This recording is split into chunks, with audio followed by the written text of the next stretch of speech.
Imagine ser condenado por sonegação fiscal sem existir prova de fraude. Parece um absurdo, certo? Mas foi exatamente isso que aconteceu em um caso que chegou ao Superior Tribunal de Justiça.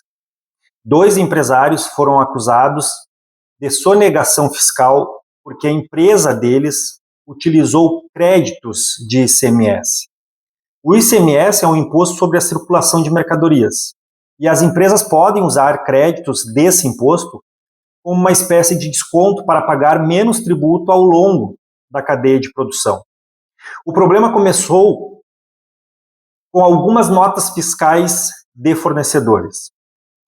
Anos depois, o fisco cancelou o cadastro dessas empresas fornecedoras e passou a considerá-las irregulares. E a partir disso, surgiu o problema.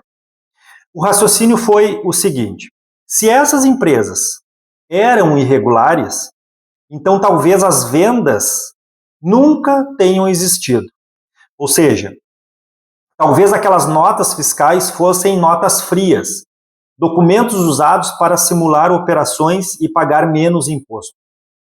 Com base nessa suspeita, o fisco lançou uma cobrança de quase 7 milhões de reais em tributos contra a empresa acusada. Mas até aqui estamos falando de um problema tributário, mas a situação ficou um pouco mais grave, porque os empresários passaram a responder um processo criminal por sonegação fiscal.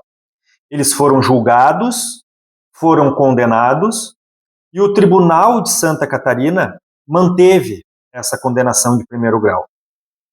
Sabe qual foi o principal argumento?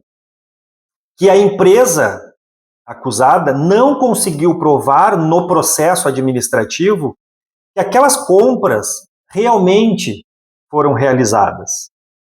Ou seja, como o contribuinte não conseguiu provar que essas operações existiram, a justiça presumiu que elas eram falsas. Mas quando o caso chega ao STJ, os ministros fizeram uma pergunta que me parece fundamental. No processo penal, quem precisa provar o crime? E a resposta é simples. É o Ministério Público, é quem acusa. Isso se chama ônus da prova. No direito penal, não é o réu que precisa provar que é inocente. É a acusação que precisa provar que o crime aconteceu. E no caso concreto, o que existia de prova? Nenhuma prova da fraude. Não havia investigação financeira. Não havia prova de combinação fraudulenta entre as empresas. Não havia prova que as notas fiscais eram falsas. A única coisa que existia era o fisco achou a documentação da empresa insuficiente no processo administrativo. E o STJ foi direto.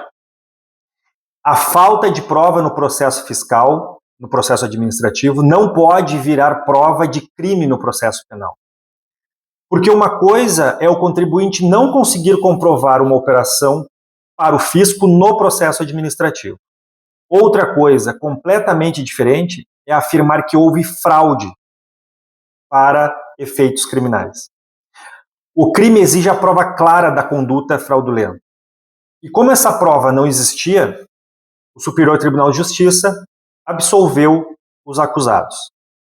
E essa decisão reforça um princípio essencial no direito penal.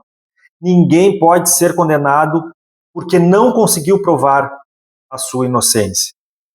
No processo penal, quem acusa precisa provar.